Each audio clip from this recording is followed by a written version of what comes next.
Imaginez un instant. On est en 2024. Une équipe d'historiens et d'archéologues se rassemble, les cœurs battant la chamade. Aujourd'hui, c'est un grand jour. Ils vont enfin ouvrir une capsule temporelle scellée il y a exactement 200 ans, en 1824. Vous imaginez l'excitation? 2 siècles d'histoire contenus dans une boîte en métal rouillé. À l'intérieur, on s'attend à trouver des objets typiques de l'époque. Des lettres manuscrites à l'encre qui a un peu bavé avec le temps. Des journaux jaunis qui racontent les nouvelles d'un monde sans électricité, sans voiture. Peut-être quelques pièces de monnaie, des portraits miniatures, des vêtements d'enfants. Des choses qui nous connectent directement à nos ancêtres, à la vie d'autrefois. La cérémonie commence. La boîte est ouverte avec une précaution infinie. Les premiers objets sont sortis, sous les yeux ébahis du public et des caméras. Une lettre, oui, un journal bien sûr. Une petite poupée de chiffon. Tout est exactement comme prévu. L'émotion est palpable. C'est un véritable trésor historique. Et puis, l'un des archéologues plonge sa main gantée une dernière fois au fond de la capsule. Son visage se fige. Un silence s'installe. Personne ne comprend. Il retire sa main lentement, très lentement.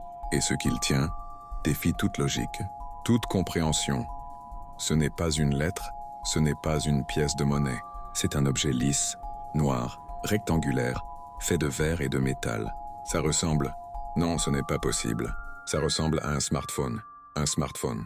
Dans une boîte scellée en 1824, le choc est total. Comment est-ce possible? C'est une blague? Un canular incroyablement bien organisé? Les experts examinent l'objet sous toutes les coutures. La capsule, elle, est authentique. Les seaux de cire sont intacts, datés, certifiés. Personne n'a pu l'ouvrir depuis 200 ans. L'objet est bien à l'intérieur depuis le début. Alors, les questions, des questions vertigineuses, commencent à fuser. Est-ce que ça veut dire que quelqu'un, au 19e siècle, avait une technologie qui n'aurait dû exister que 200 ans plus tard? Une civilisation secrète? Des inventeurs géniaux comme Jules Verne, mais en version réelle et cachée? C'est une hypothèse folle. Mais face à la preuve, on est obligé de l'envisager. Ou alors, et c'est là que ça devient vraiment troublant, est-ce que ça pourrait être la preuve d'un voyage dans le temps?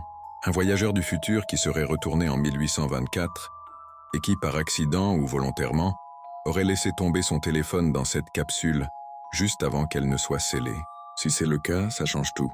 Ça voudrait dire que la flèche du temps n'est pas une ligne droite et unique, qu'on peut la tordre, la remonter.